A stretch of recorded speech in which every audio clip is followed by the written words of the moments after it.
இருந்த இடம் அப்படி. அதனால தான் விடாமுயற்சியோடு வாழ்ந்து கொண்டிருக்கோம்.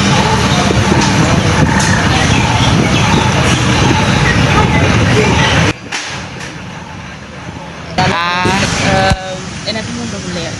மூத்தவன் கல்யாணம் முடிச்சுட்டான், மற்ற 2 பேரும் படிக்கிறான். கணவர் வெட்டு பிரிஞ்சு 11 வருஷம். நான் வாடகை வீட்டில் தான் இருக்கிறேன், அம்பாள்புரத்தில். இந்த மகன் ஒரு ஃபுட்பால் பிளேயர். அப்பா படுத்த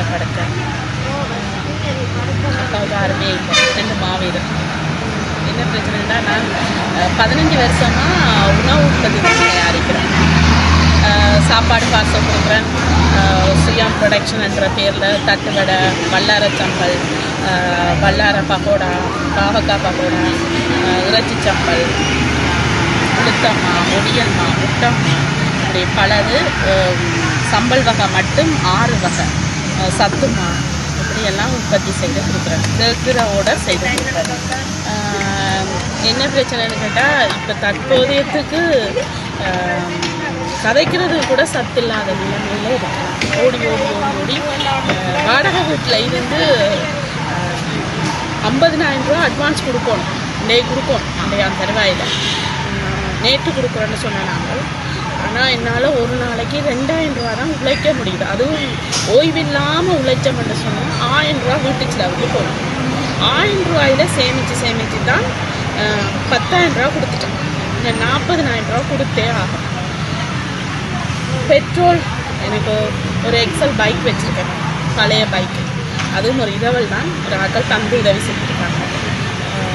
கொஞ்ச நாளைக்கு வச்சு ஓடுங்க சொல்லி அதில் தான் ஓடிக்கொண்டு போய் பிள்ளைய பள்ளிக்கூடத்துக்கு விட்டுட்டு வந்து சாப்பாடுகள் எல்லாம் செய்து கொடுத்துட்டு அதுக்கு பிறகு உற்பத்தி செய்து இரவு படுக்கும்போது 12-1 மணி ஆகிடும். அதுக்கு பிறகு அப்பாவோட வேலைகள் எல்லாம் பார்த்து உற்பத்தி இனி அடுத்த நாள் உற்பத்திக்குரிய சாமான்கள் செய்து வைக்கும்போது உடம்பே டயர்டாக இருக்கும். சரியாக சாப்பிடக்கூட முடியாத நிலைமையாக இருக்குது. இந்த அட்வான்ஸ் கொடுக்கறதுக்காக எத்தனையோ பேர்கிட்ட உதவிகளுக்கு போயிட்டேன் கேட்டு. என்னால் முடியலை.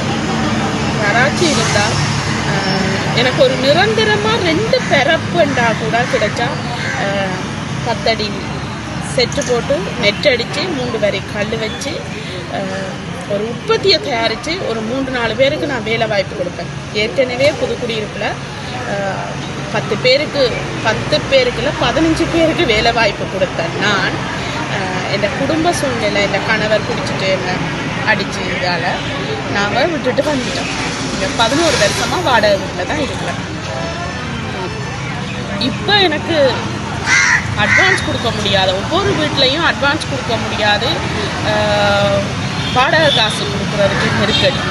அதனால் எனக்கு சரிவர இந்த தொழிலை மேன்மைப்படுத்தி கொண்டு போக முடியாத நிலைமை. இப்போ என்ன தொழில் செய்து கொண்டிருக்கிறீங்க? இப்போ பருத்திர வடையும் வல்லார சம்பலும் வல்லார பக்கோடாவும் பாவக்காய் பக்கோடாவும். நீங்கள் வந்து ஒரு கொம்பேனி நடத்துறீங்களா இல்லை நீங்கள் உங்களோட வீட்டில இருந்து வியாபாரம் செய்கிறீங்களா? அப்படியா? கொம்பேனியாக தான் இருந்தது. லேபிள் எல்லாத்துக்குமே இருக்கு.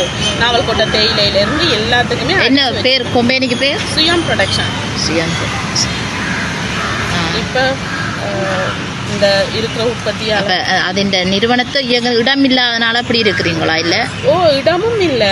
நிரந்தரமாக மகள் கல்யாணம் கட்டி எனக்கு காணி இருந்தது.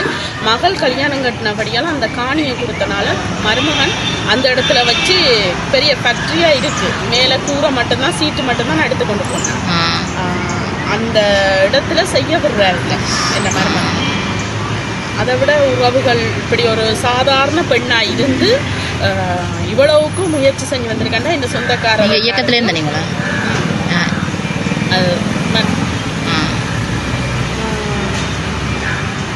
பல போராட்டங்களுக்குள்ள வாழ்ந்து கொண்டிருக்கு.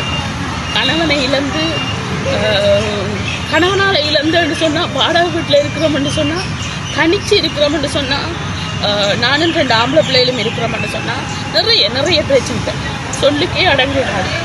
அந்த இதுலேயும் முயற்சி மட்டும்தான். நான் ஏனண்டா இருந்த இடம் அப்படி. அதனால தான் விடாமுயற்சியோடு வாழ்ந்து கொண்டிருக்கோம்.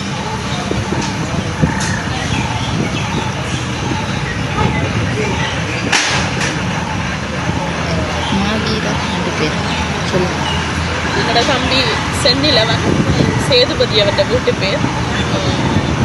சால்ஸ் அண்ட் அடிப்படையடியில் வீரச்சனம் மன்னார். அடுத்தது கடற்புலி சீர்மாறன் வளர்த்த தம்பி 2 பேரும் வீரச்சாவு. அவங்க 2 பேரும் இருந்திருந்தாலும் நான் இந்த நிலைக்கு இருந்திருக்க மாட்டேன். இந்த 2 பிள்ளைகளையும் படிப்பிக்கிறதுக்கு நான் சரியாக கஷ்டப்படுறேன். இவர்கள் பெரும் முயற்சியாளர்கள், இன்னும் பலரை வளர்த்தெடுக்கக்கூடியவர்கள்.